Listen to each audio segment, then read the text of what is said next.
Queridos amigos, una semana más iniciamos una inmersión en los acontecimientos y personajes menos conocidos, más ocultos de la historia acontecida en Castilla y León. Y hoy el programa va de batallas, guerrillas, combates y de fortuna.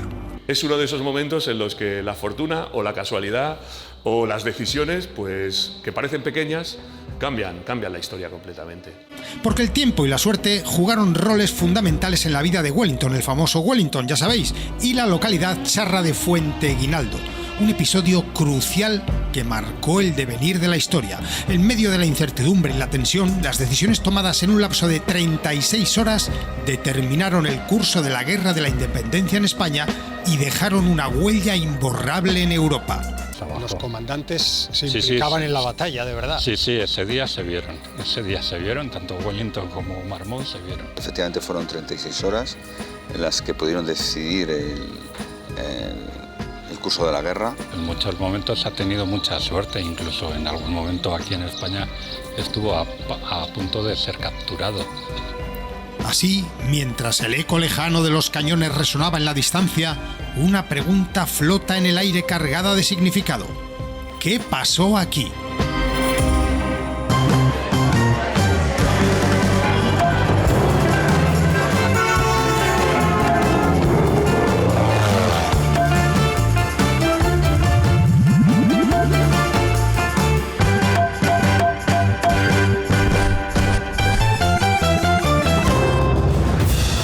Tenemos un nuevo caso para el programa. Es un caso, además, que yo creo que si alguien se da con tu libro, Miguel Ángel, lo transforma en un guión de cine, porque esto si lo pillan en Hollywood, dan para una saga completa, la historia que vamos a contar hoy. No exagero nada, ¿o no? Bueno, no sé, eso yo no me dedico al cine. Pero daría, hombre, tú no me digas que no da para un guión lo que vamos a contar. Yo creo que sí, esas 36 horas sí que pudieron ver. Lo hemos titulado Fuenteguinaldo, 36 horas que pudieron cambiar la historia. Pero es que en realidad pudo ser así. Sí, y no solo la historia de España, sino también la historia de Europa. Me parece súper acertado un título como 36 horas, porque efectivamente fueron 36 horas en las que pudieron decidir el curso de la guerra.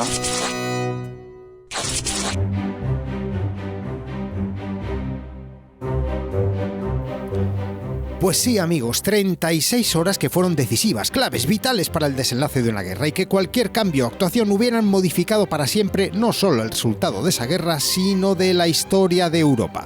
Estamos hablando de la Guerra de la Independencia contra los franceses y de un hombre, Wellington. Sí, os sonará, ese que acabaría derrotando a Napoleón años más tarde y que aquí, en Fuenteguinaldo, cambió su destino en esas cruciales 36 horas. Venga, vamos con la historia.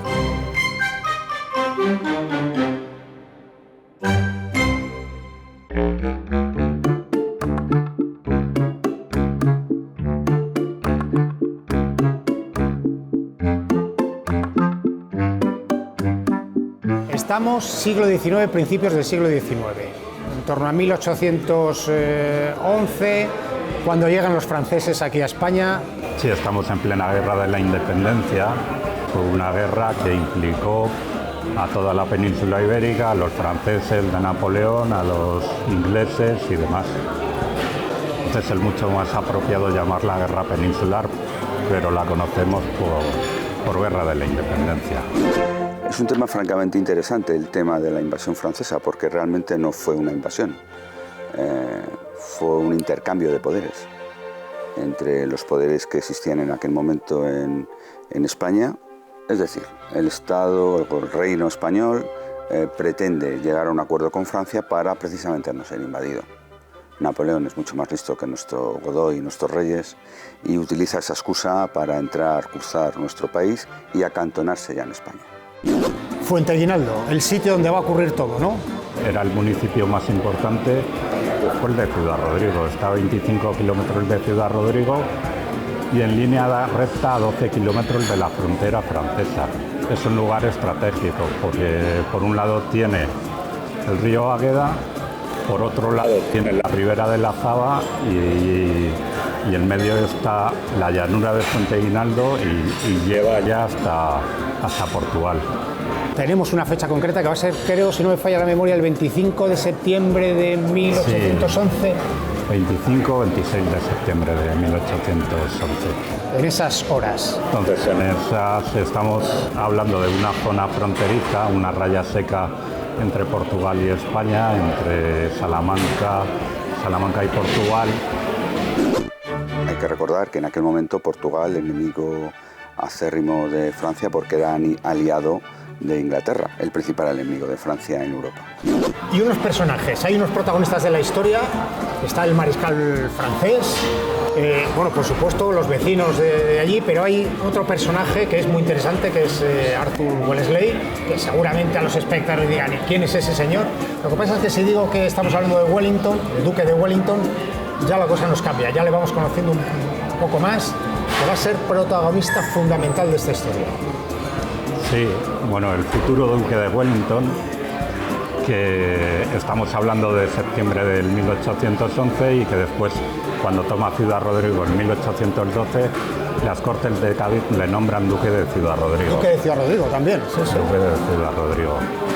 Entonces, Wellington junto a Nelson, el almirante Nelson en la batalla de Trafalgar, pues es de los personajes militares más importantes en la última época, en la época en la que se construye el Imperio Británico. Bueno, Wellington, mucho antes de ser Wellington, duque de Wellington, era un irlandés de una familia noble. Irlanda en aquel momento estaba ocupado por Inglaterra, él obviamente es de cultura inglesa, pero hay que recordar que era irlandés de Dublín. Y mucho antes de llegar a la península ibérica, a Portugal y luego a España, estuvo en varios lugares. Su hermano había estado gobernando en la India, participó en varias batallas en la India de manera victoriosa, tuvo hasta un consejo de guerra efectivamente en Inglaterra después de la batalla de Torres Vedras, porque él no era el líder militar de las tropas inglesas, pero sí participó activamente en esa batalla. ¿Qué hubiera pasado si esas 36 horas no sucedieron como sucedieron y hubieran sucedido de otra manera? ¿De qué estaríamos hablando hoy? Pues posiblemente la guerra de la independencia española no habría terminado en 1813, en la batalla de Vitoria, y posiblemente la batalla de Waterloo en junio del 1815 pues tampoco se hubiese celebrado. O sea que Napoleón no hubiera perdido Waterloo y a partir de ahí... Quizás Napoleón hubiese terminado porque Napoleón tenía dos frentes. Por un lado tenía el frente del sur en España y Portugal, pero por otro lado tenía el frente del norte en Rusia. Madre mía. Y la primera abdicación de Napoleón se debe principalmente al empuje que viene de Rusia después de la batalla de las naciones y demás en 1813. Yo estoy un poco ansioso de saber qué pasó en esas 36 horas para que la historia de Europa y la de España cambiaran o pudieran cambiar. Me apetece que lo veamos, pero in situ. Muy bien, de acuerdo. ¿Emprendemos viaje? Muy bien. Vamos hasta Fuenteguinaldo para saber qué pasó aquí.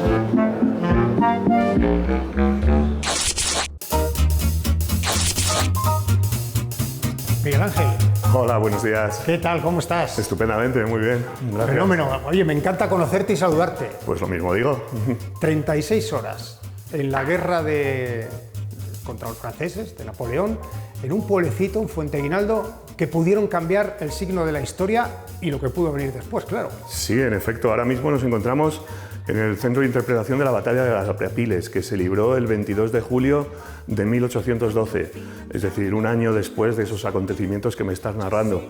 Tenemos aquí un campo de batalla, no vamos a centrarnos en la batalla de Arapiles, pero sí que queremos un poco que nos cuentes qué está pasando en España, tú que lo conoces, en este periodo histórico. En el año 1807, Napoleón es prácticamente el dueño de toda Europa, Napoleón Bonaparte.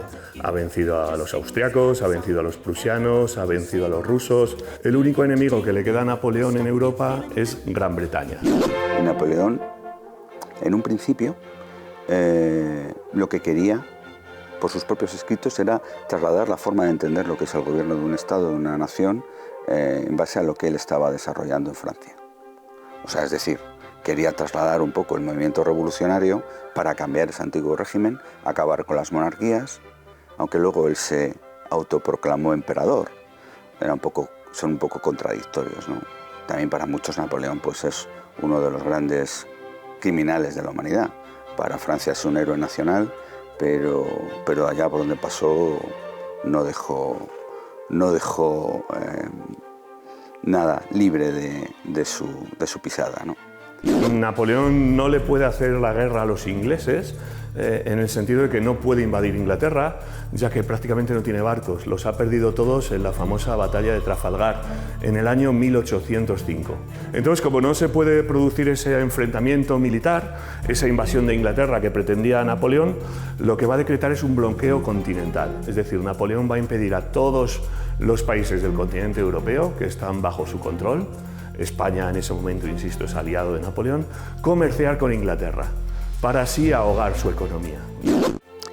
Es interesante recordar que en esta época los países preponderantes en Europa eran fundamentalmente Inglaterra, que ya había derrotado a Francia y a España en Trafalgar, y después de Trafalgar el dominio marítimo pasó a manos de Inglaterra. Otro gran poder era lo que hoy conocemos como Alemania, ¿no?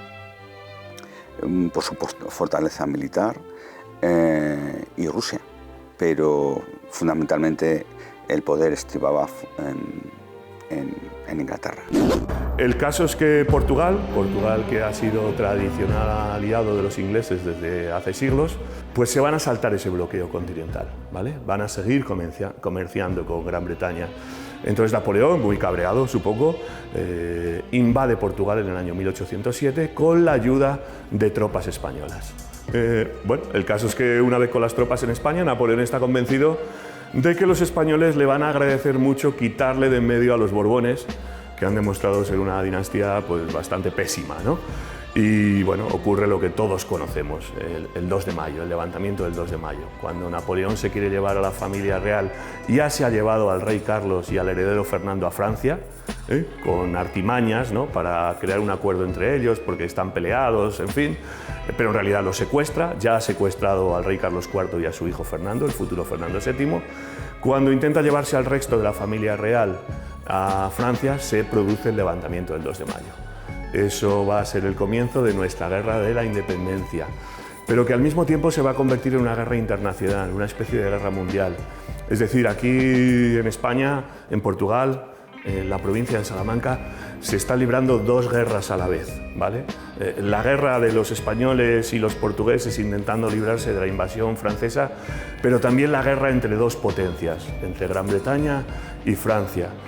¿Qué pasa ahí en ese momento para que digamos, oye, que vosotros eres nuestros amigos, ahora vais a pasar a ser nuestros enemigos? Bueno, ¿Qué pues cambia? el 2 de mayo, precisamente, cuando intentan llevarse, cuando ha secuestrado a Carlos IV, al heredero Fernando y a la familia real.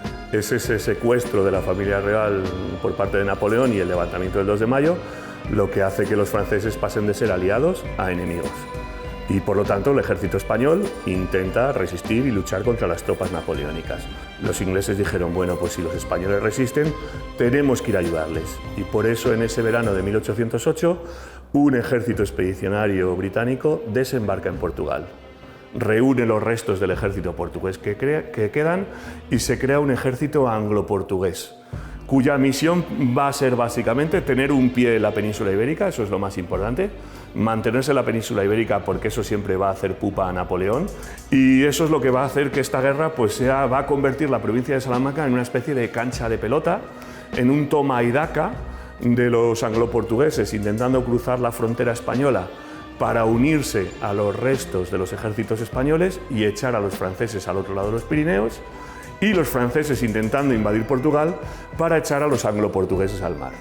Esto es lo que va a ocurrir básicamente en la provincia de Salamanca, provincia de paso desde el Valle del Duero hacia Portugal, entre el año 1809 y el año 1812.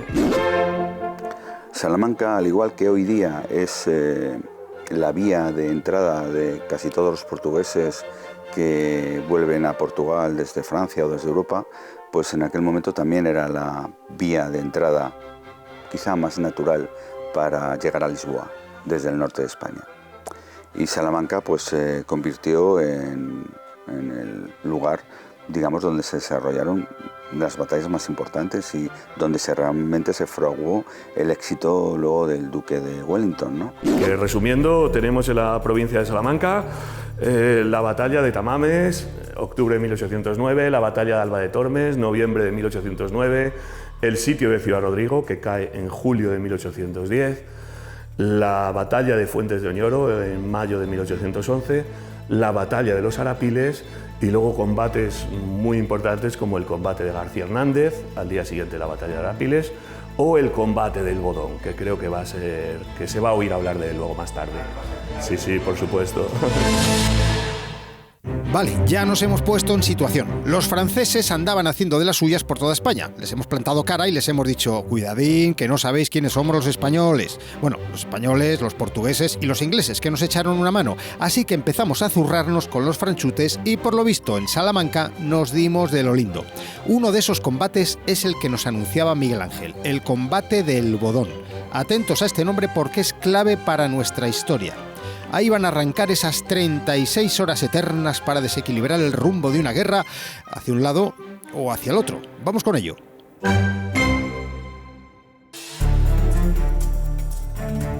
¿Por qué se produce el combate del Bodón? ¿Cómo empieza esa batalla? El combate del Bodón se produce pues, porque los franceses habituallan Ciudad Rodrigo en la tarde del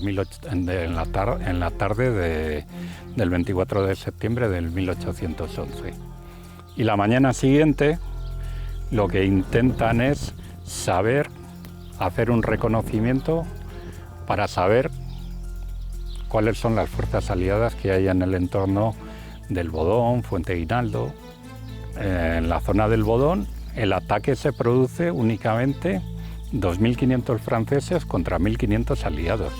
Cuando Wellington se repliega en la tarde del día 25 aquí a Fuenteguinaldo, pues en total consigue reunir al día siguiente únicamente a 14.000 soldados. El combate del Bodón termina a las 3 de la tarde del día 25 y a partir de ese momento lo que se hace es una retirada de las tropas que hay entre la zona en los Saltos del Bodón y el pueblo del Bodón, porque ambos sitios, a pesar de que la carretera ahora pasa por el Bodón, antiguamente no pasaba por el Bodón, pasaba a 3 kilómetros, que es donde se produce el combate. Entonces, en esa separación entre donde se produce el combate y la localidad del Bodón, hay un gran barranco, hay un barranco alto y no se pueden comunicar unas tropas con las otras. Yo diría 2 episodios vitales. Uno que fue el combate del Bodón, que aunque no fue una batalla propiamente dicha, pero sí que pudo decidir la balanza del lado de los franceses si los franceses hubieran actuado con ingenio y con rapidez.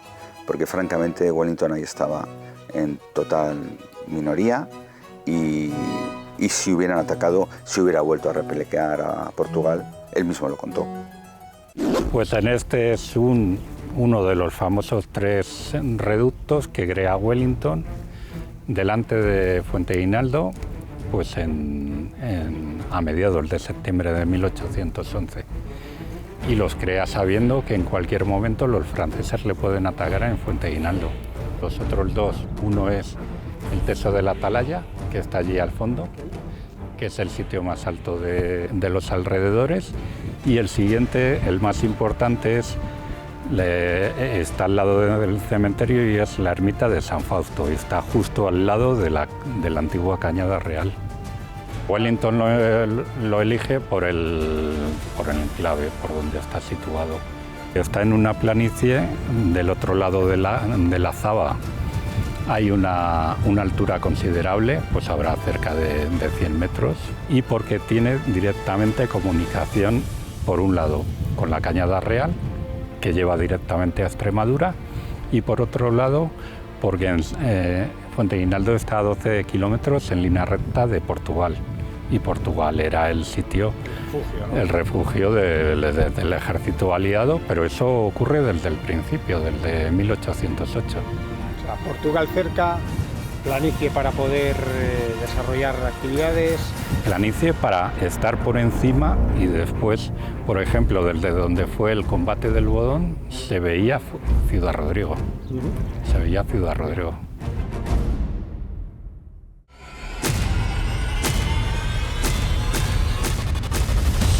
Vamos, rapidito porque ya tenemos a los franceses apostados en los alrededores de Fuenteaguinaldo y a los ingleses de Wellington cargando los mosquetones. Tenemos que hacer una pausa, pero va a ser muy breve antes de que empiece la feria y aquí todo el mundo a soltar fogonazos unos y otros. Así que venga, pausa para Publi, volvemos enseguida.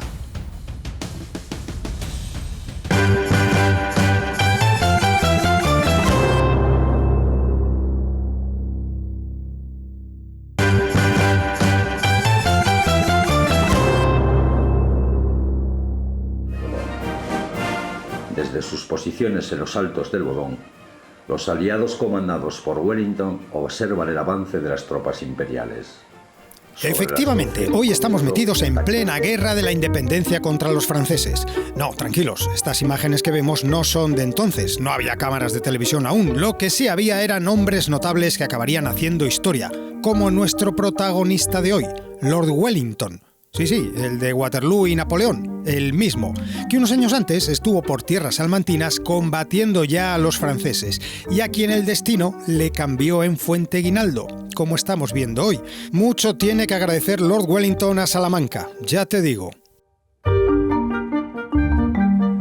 Si te tuviera que pedir resumir la importancia que tuvo el Bodón y esas 36 horas en Fuenteaguinaldo para el desenlace de toda la guerra de la independencia y la geopolítica posterior en Europa, tú, resumido en una frase, ¿qué dirías? Resumido en una frase, es que la fortuna es la que manda el mundo. Es un lema medieval, es un tópico medieval, que la historia y los acontecimientos importantes se basan y realmente todo depende pues, de un golpe de suerte, de que las cosas son así o no asá. En fin, es uno de esos momentos en los que la fortuna o la casualidad o las decisiones, pues, que parecen pequeñas, cambian la historia completamente, por decirlo así.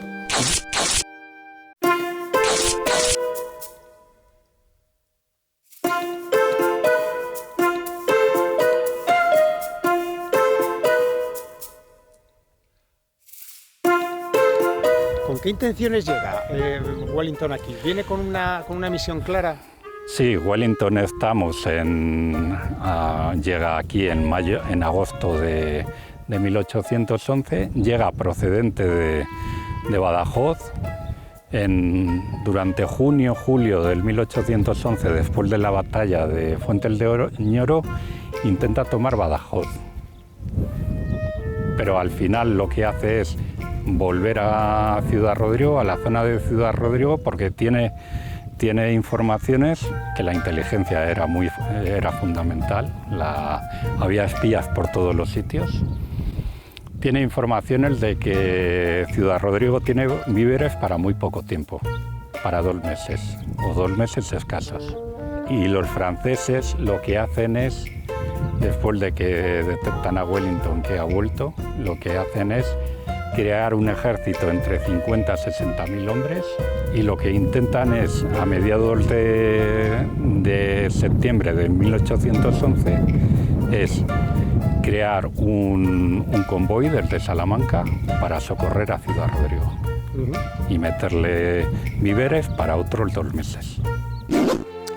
La información siempre ha sido el éxito de cualquier guerra, y espías lo ha habido en nuestra guerra de independencia y en cualquier otra guerra.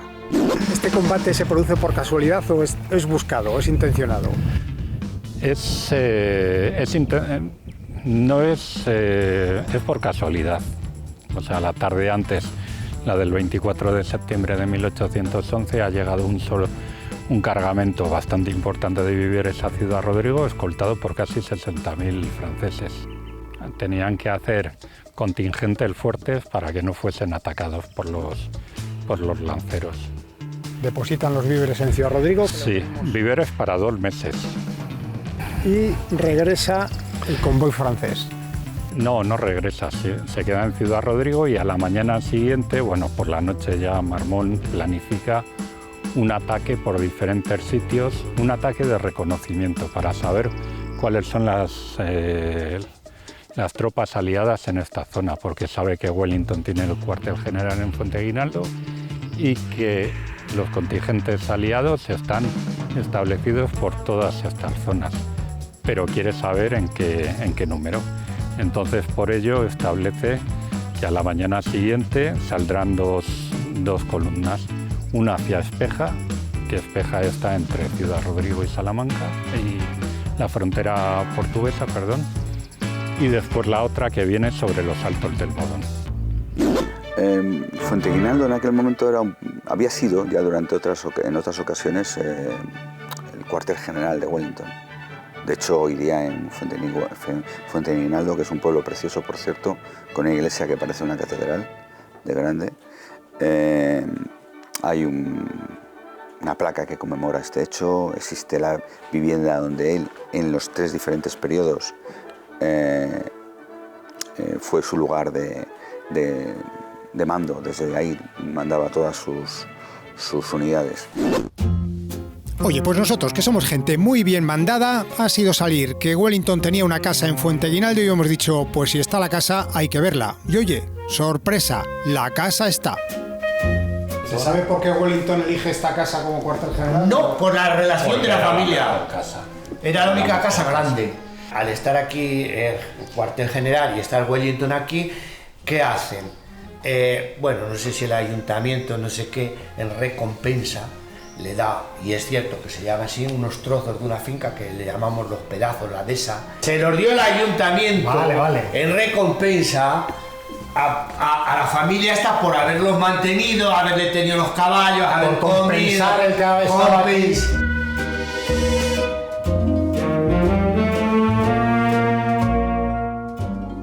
¿Cuánto tiempo estuvo alojado aquí? Pues estuvo 3 veces, entre agosto y septiembre del 11, en noviembre del 11 y después entre abril y junio del 12. Y estuvo en algo más de 100 días. Lo que la cocina tiene malo, vas a ir a colar, pues la han preparado un poco. Sí, porque estaba todo. No viven aquí. Barro, o sea, tuvimos que. Sí, le han puesto el piso. Hemos tenido que hacer el piso, o sea. Eso sí. Lógicamente, estamos hablando de más de 2 siglos. De 3. Claro, la chimenea. No, de 3. La chimenea es la misma. La chimenea es la mismita. La chimenea es la misma, sí. Esto es lo que más o menos se puede, pues algún mueble que tendrían ahí, pero bueno. Pues ¿Hay alguien que pregunta en el ayuntamiento por la casa de Wellington que tiene algún interés? Sí, hay bastante. Hay bastante gente que, sobre todo muchos ingleses, que sobre el tema de eso, sí. Evidentemente esta era la entrada para las habitaciones de arriba, y estas entradas están igualitas que... Sí, claro, todo esto se conservará. Esto está igual, la misma piedra. Aquí está igual, la entrada está lo mismo, ¿no? ¿Ves?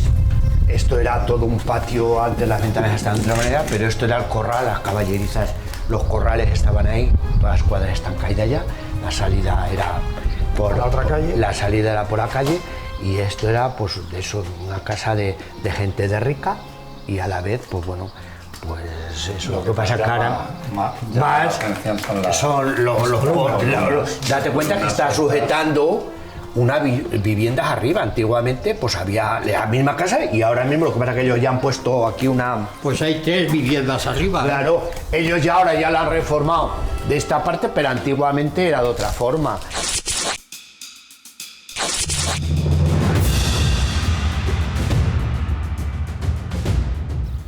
Miguel Ángel, estamos en la ermita De San Fausto. De San Fausto, ¿no? San Fausto. Tenemos el pueblo Fuenteguinaldo aquí a nuestra derecha. Este es uno de los puntos más elevados. Sí. 25 de septiembre de 1811. 4 o 5 de la tarde, que las cosas ya empiezan a Sí, 4 de la tarde, cuando ya se completa la retirada desde los Altos del Bodón hasta aquí. Yo no sé cuántos aliados podían estar ocupando esta zona, este territorio, esta ermita. O sea, menos en esta ermita, pues no sé, exactamente no lo sé. Había un reducto. Pocos, me refiero, ¿no? Sí, habían hecho un reducto que habían hecho, pues seguramente levantado unas paredes parecidas a estas para preservar los cañones que apuntarían hacia allí, hacia el Bodón. Podrían tener, pues no sé, 6, 8 cañones y después habría tropas de infantería y de caballería aquí.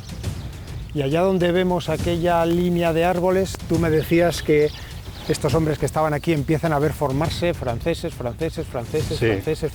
poco a poco. Sobre unos a 3 kilómetros desde este punto, pues ahí se empezarían a desplegar. Además es que a medida que se desplegaban iban haciendo ejercicios, los jinetes iban de un lado hacia otro, porque estaban preparando supuestamente un ataque a Fuenteguinaldo. Claro, hasta que ven en cifra llegar a 60.000 franceses, nada más y nada menos ahí. Estos hombres de aquí tenían que estar muertos, no sé si de miedo, pero por lo menos sí, temerosos de lo que iba, temerosos de lo que pudiese pasar, porque sabían que estaban en una clara inferioridad. Wellington pasa a la historia, a la gran historia del ser humano por derrotar a Napoleón en Waterloo. Sí. Wellington es un estratega indudable, casi diría impecable, pero muy conservador. Muy conservador tanto en sus ideas políticas como en sus ideas militares. Es decir, él consideraba que la razón fundamental de la victoria, o sea, la manera de conseguir la victoria era con la superioridad numérica. Si no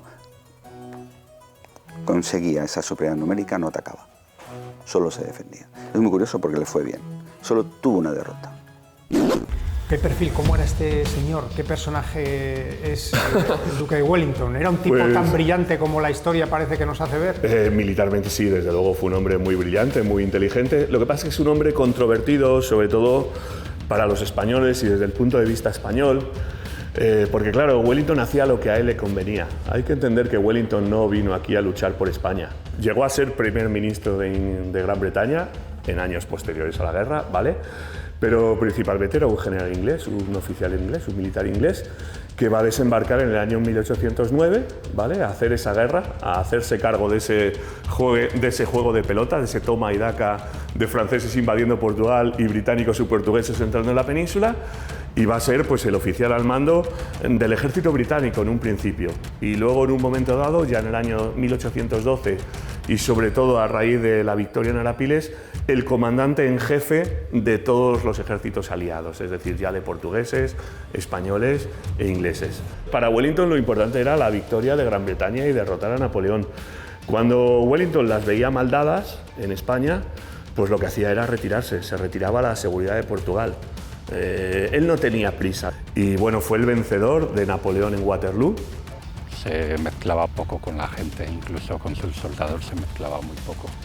Y como personaje militar, pues era muy estratega. En muchos momentos ha tenido mucha suerte, incluso en algún momento aquí en España estuvo a punto de ser capturado. Y aquí en Fuenteguinaldo es posiblemente el sitio donde más suerte tuvo Wellington.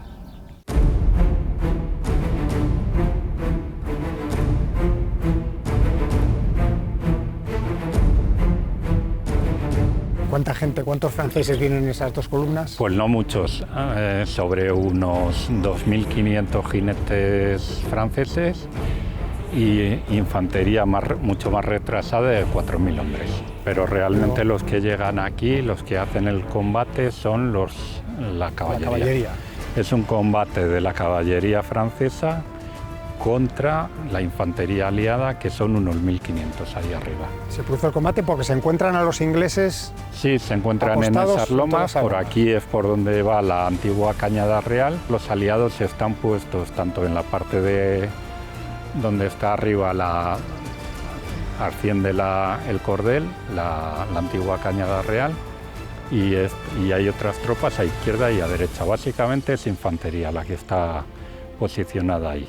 Empieza ese combate en torno a las 12, a la 1 de la tarde, y dura hasta las 3 de la tarde. Wellington está en aquella parte, en aquella loma de allí arriba, O sea, que y entonces Marmont está pues un poco más abajo. Los comandantes se Sí, implicaban sí. en la batalla, de verdad. Sí, sí, ese día se vieron, tanto Wellington como Marmont se vieron. ¿Y cómo se resuelve ese combate? Pues se resuelve con la retirada aliada. ¿Por qué? Porque están en inferioridad de números. Y aparte Wellington ha pedido refuerzos a Fuenteguinaldo, donde está la 4ª división, pero no llegan. Y al no terminar de llegar, entonces da orden de retirada. ¿Hasta dónde llega la caballería francesa persiguiendo a los aliados?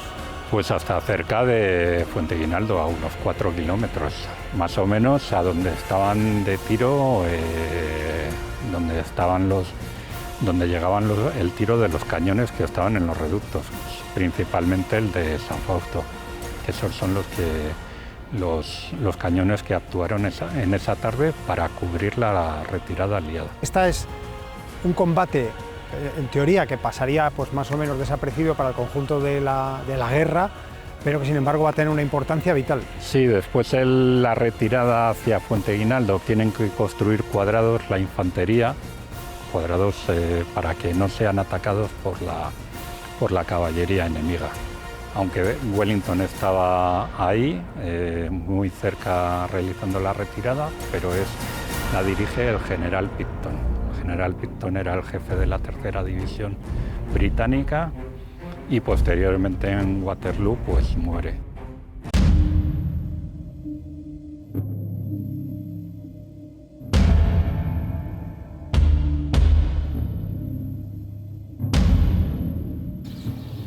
Miguel Ángel, nos hemos cambiado de ubicación. Sí, de frente. Puede ser uno de los puntos más altos del pueblo, ¿no? Sí.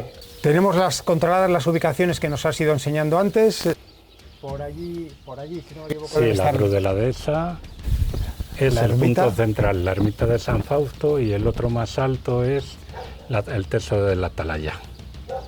Los 3 puntos que tiene fortificados Wellington con los franceses en aquella zona. Y la línea aliada se extiende entre los 3 puntos. En ese combate del Bodón se ha retirado. ¿Con cuántos hombres se puede encontrar aquí ahora mismo Wellington en esa retirada? Pues más o menos el día 26 se junta con unos 14.000 hombres.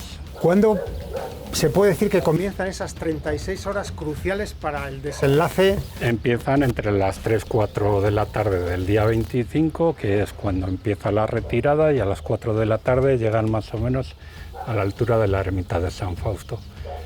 Ahí es cuando empiezan las 36 horas críticas y terminan del día 25 y terminan el día 27 sobre la 1-2 de la mañana.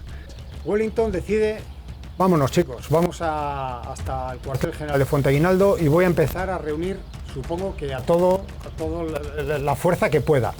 Únicamente tenía 2 divisiones aquí, el resto de las divisiones estaban repartidas pues para allá, que es el paso de Perales, y más allá hasta cerca de la desembocadura del Águeda. Ese día solo se movilizaron pocas tropas, 2 divisiones únicamente, las divisiones que estaban más próximas, las divisiones que estaban en los altos del Bodón, el propio Bodón, Pastores, y la 4ª división que había permanecido aquí. Es las únicas dos divisiones que permanecieron esos días aquí. La tarde del 26, bien es cierto que llega la división ligera. La división ligera es la principal división del ejército británico. Y esa estaba pues cerca ya de las montañas, cerca del paso del puerto de Perales. ¿Wellington es consciente de los movimientos franceses? ¿Sabe lo que están haciendo los franceses o intuye lo que están haciendo los franceses? Wellington lo sabe por 2 cosas principalmente. Por la torre de la iglesia, que tenía una vista un poco superior a esta y llegaba la vista más allá, y sobre todo por la ermita de San Fausto, por el reducto que hay en la ermita de San Fausto, que es el que más permite ver más allá. ¿Quién capitanea esa tropa francesa? Pues el mariscal Marmont y el general Dorsen. Las tropas francesas, después de que Wellington se ha replegado aquí con las divisiones únicamente 3ª y 4ª. unos 14.000 hombres, es situarse allí, de frente a Fuenteguinaldo, a 3 kilómetros. A partir de la tarde del día 25 empiezan a venir tropas de de Ciudad Rodrigo, que estaban entre Ciudad Rodrigo y un poco más allá. Y empiezan a desplegarse todas las tropas aquí con intención de atacar. Pero ¿qué le pasa al Marmont y a D'Orsay? Pues que creen que Wellington tiene muchas más tropas de las que realmente dispone aquí en Fuenteguinaldo. Y otra cuestión importante es que los franceses tenían informes erróneos sobre que aquí, entre donde termina Fuenteguinaldo y la ermita de San Fausto, había un barranco tremendo que no podía ser haber sido superado por la caballería a galope. Y los franceses están 36 horas esperando, no atacan. Están 36 horas desplegándose, llegando franceses hasta la tarde del 26, que se juntan cerca de 60.000. Y en ese momento, principalmente Marmont, el mariscal Marmont, decide no atacar. Y los franceses estaban al lado, efectivamente, y por probablemente una desinformación intencionada o porque les habían dado ya muchos palos, no tomaron la iniciativa del ataque. Hubieran sin duda derrotado al ejército totalmente menor que tenía en ese momento Wellington. Wellington no era, por lo que contó en su momento, tenía clara esta situación. Probablemente a él no lo hubieran pillado, no hubiera sido apresado. Es posible que no, pero lo tenía muy presente. Sabe que estuvo a punto de perder toda la guerra ahí. ¿Qué hubiera pasado incluso con los vecinos del pueblo si se hubiera producido el ataque de los franceses? ¿Hubieran arrasado con todo? ¿Entiendes? Claro, hubieran arrasado con todo. Los franceses no habrían perdido Ciudad Rodrigo en enero de 1812, ni Badajoz en abril del 1812, tampoco hubiese habido batalla de Arapiles, tampoco hubiese habido batalla de Vitoria. Marmont en algún momento supo que aquí en realidad no había 40, 50.000 ingleses, sino solamente 14.000. Pues después, cuando entraron en Fuenteguinaldo y ven realmente cómo era el terreno, pues Marmont se da cuenta de la oportunidad que ha perdido. El error. ¿Hay algún testimonio escrito que haya dejado Wellington, alguno de sus oficiales, de cómo transcurren esas 36 horas de espera aquí? Sí, hay varios testimonios y que dicen que los oficiales esa noche, la noche del 25 al 26, no durmieron. La mayoría no durmieron porque sabían que estaban en serio peligro. Y Wellington aguantó aquí sobre todo para que llegase la división ligera, que era la crème de la crème del ejército británico.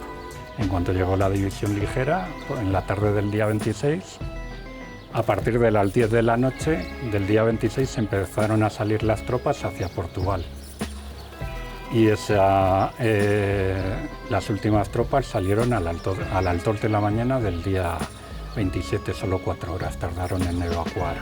Los franceses por la tarde-noche, al principio de la tarde-noche, después de que decide el mariscal Marmont que no van a atacar a Wellington en Fuenteguinaldo, empiezan a retirarse hacia Ciudad Rodrigo. Y es en ese momento cuando empiezan a volver otra vez las tropas de Ciudad Rodrigo para acá, para perseguir a los aliados, que ya estaban casi comenzando a llegar a tierras portuguesas. Y ahí los persiguen hasta que pues, hay un combate en Aldeia da Ponte, en una localidad portuguesa, y llegan hasta Sabugal incluso, pero después ya no plantean batalla a Wellington, porque Wellington lo que ha hecho es reunir todo el ejército a medida que se iban retirando hacia Portugal, y los franceses ya deciden regresar a España, pasan por Fuenteguinaldo. En Fuenteguinaldo Wellington había estado haciendo tareas, por ejemplo, habían estado realizando fajinas y gaviones, que son lo que utilizan después para realizar tareas de sitio. Eran unos parapetos para cubrirse los soldados que iban avanzando para protegerse del fuego enemigo. Entonces esas fajinas y gaviones pues las queman aquí, también queman el ayuntamiento, se pierde toda la documentación que había en ese momento y realizan diferentes tropelías, e incluso las crónicas francesas lo que dicen es que entran en Fuenteguinaldo diciendo que han terminado con el ejército aliado. Las bandas de música entran tocando a todo meter y todo eso. O sea, engañaron pensando... Engañaron. Haciendo creer que habían eliminado a Wellington y a su ejército en Portugal. Por fin sabemos qué pasó aquí en Fuenteguinaldo con Wellington y su estrella. Muy bien, muchas gracias a vosotros.